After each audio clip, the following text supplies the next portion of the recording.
2024 లేదా 25లో డిగ్రీ లేదా బీటెక్ చదివారా? సాఫ్ట్‌వేర్ జాబ్ కోసం ఎదురు చూస్తున్నారా? అయితే కోడ్ జ్ఞాన్ 100 డేస్ కోర్సులో చేరండి. జాబ్ సాధించండి.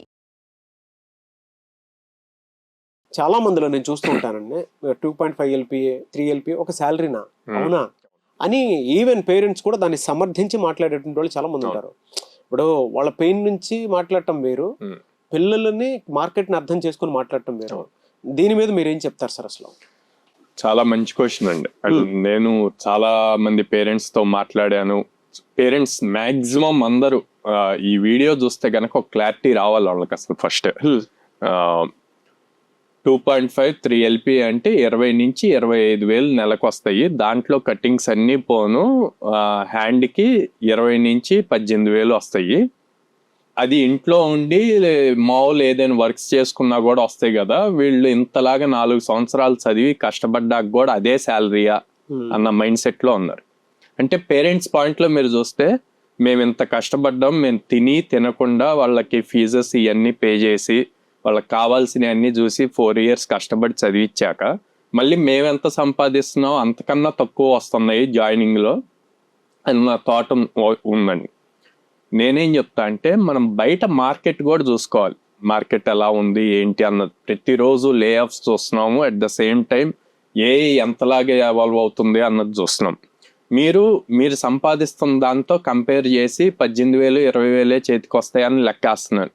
కానీ రేపొద్దున 5 years ఎక్స్పీరియన్స్ వచ్చాక ఎంత శాలరీ వస్తుంది అన్నది మీరు క్యాల్కులేట్ చేయట్లా. అంటే ఇప్పుడు ప్రెజెంట్ టెంపరీగా ఈ నెలకి ఎంత వస్తుంది అన్నదే క్యాల్కులేట్ చేసుకుంటున్నారు. రేపొద్దున ఫ్యూచర్ 5 years అయ్యాక జనరల్ గా మార్కెట్ ఎలా ఉంటుంది అంటే అండి, 5 years ఎక్స్పీరియన్స్ వస్తే ఇంటూ 3 hours అంటే 12 to 15 lakhs ప్యాకేజ్ వస్తుంది. 12 లక్షల నుంచి 15 లక్షల ప్యాకేజ్ వస్తుంది 5 years ఎక్స్పీరియన్స్ వచ్చేసరికి మినిమం అది. ఓకే, అప్పుడు ఎంత వస్తున్నట్టే హ్యాండ్కి ₹1,00,000 వస్తుందండి. మీరు ఇంట్లో రోజు 5 సంవత్సరాలు కష్టపడిన మీరు ఎంత సంపాదిస్తారు? ఆ క్యాలిక్యులేషన్ కూడా వేయాలి పేరెంట్స్. అది వేయట్లేదు. And at the same time students కూడా ఏం థింక్ చేస్తున్నారంటే, అరే నాకు 6 lakhs అబోవ్ రావాలి, 8 lakhs అబోవ్ రావాలి అన్న పాయింట్ థింక్ చేస్తున్నారండి. అది కరెక్ట్ కాదు. ఉన్న మార్కెట్ని బట్టి 6 lakhs 8 lakhs అందరికీ వచ్చింది అనుకోండి, ఇంత స్ట్రగుల్ ఎందుకు? అది పాసిబుల్ అవ్వదు కదా. అందరికీ సేమ్ రాదు, అందరి మైండ్ సెట్ ఒకటి కాదు, అందరు టెక్నాలజీ నేర్చుకునే విధానం ఒకటి కాదు. ఫస్ట్ కెరీర్ స్టార్ట్ అవటం ఇంపార్టెంట్. మనం ఏం చెప్తున్నాం అండి, ఇప్పుడు 2024 ఏప్రిల్ పాస్ అవుట్ అయితే 2026 ఏప్రిల్కి ఫ్రెషర్ పీరియడ్ అయిపోతుంది కంపెనీ రూల్ ప్రకారం. ఓకే, ఈ 2 years లో నువ్వు ఫ్రెషర్గా జాయిన్ అవ్వాలి. ఓకే, నీకు ఫర్ సపోజ్ ఇప్పుడు 2025 పాస్ అవుట్స్ ఉన్నారండి. 2025 పాస్ అవుట్స్ రాగానే ఇమ్మీడియట్గా జాబ్ వచ్చింది, కానీ అది 2.4 ఎల్పీఏ అనుకున్నాం. 20,000 ఆఫర్ చేశారు, జాబ్ తీసుకోవాలా, తక్కువ ప్యాకేజీ, నాకు ఇంకా ఎక్కువ రావాలి అని చెప్పి వదిలేసాడు.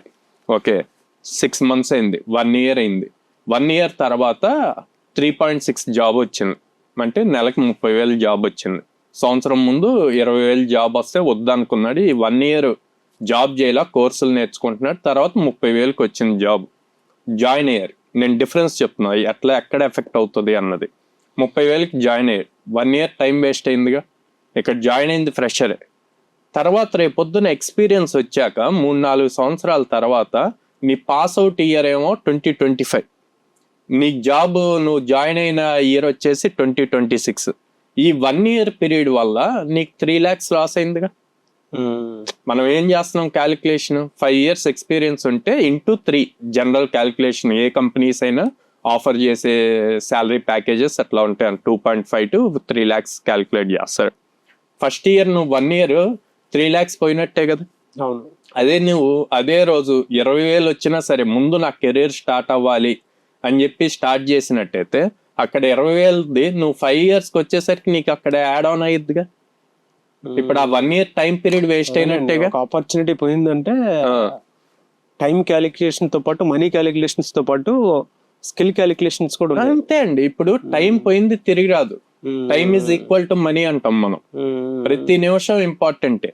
సో దాన్ని గ్రహించట్లా, దాన్ని అసలు అర్థం చేసుకోవట్లేదు అన్నమాట.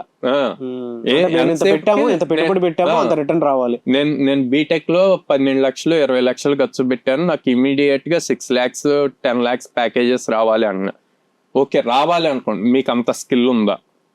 అంత స్కిల్ సెట్ ఉందా, మార్కెట్ ఆ లెవెల్ ఆఫ్ ఓపెనింగ్స్ ఉన్నాయా, అన్నీ చూసుకోవాలి మనం. ప్రతిసారి ఒకేలాగా ఉండదుగా. ఇప్పుడు 2022లో చాలా హై మార్కెట్ అండి. 4 lakhs 5 lakhs ఇచ్చే వాళ్ళకి కూడా 10 lakhs 15 lakhs ఇచ్చారు 2022లో కోవిడ్ టైంలో. బట్ ఇప్పుడు అది అవ్వట్లేదు కదా. సో దేనికి తగ్గట్టు అది చూసుకొని రియలైజ్ అవ్వాలి. బోత్ పేరెంట్స్ అవ్వాలి, స్టూడెంట్స్ అవ్వాలి.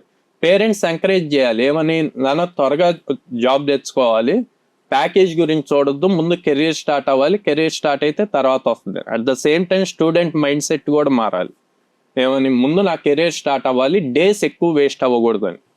మనం 2 years పీరియడ్, ఫ్రెషర్ పీరియడ్ ఉంది, మీరు తెచ్చుకోవచ్చు ఈ 2 yearsలో అని చెప్పినా రేపు పొద్దున్న కెరీర్లో అది ఎఫెక్ట్ అవ్వకూడదు. సో అందుకే మనం ఇన్ని నెంబర్ ఆఫ్ ఆపర్చునిటీస్ ఇస్తున్నాము, త్వరగా కెరీర్ స్టార్ట్ అవ్వాలి అన్నది కోడ్నాన్ ఎప్పుడూ ట్రై చేస్తూనే ఉంటుంది. బట్ స్టూడెంట్స్ ఆ మైండ్ సెట్స్లో ఉండట్లేదు అనమాట.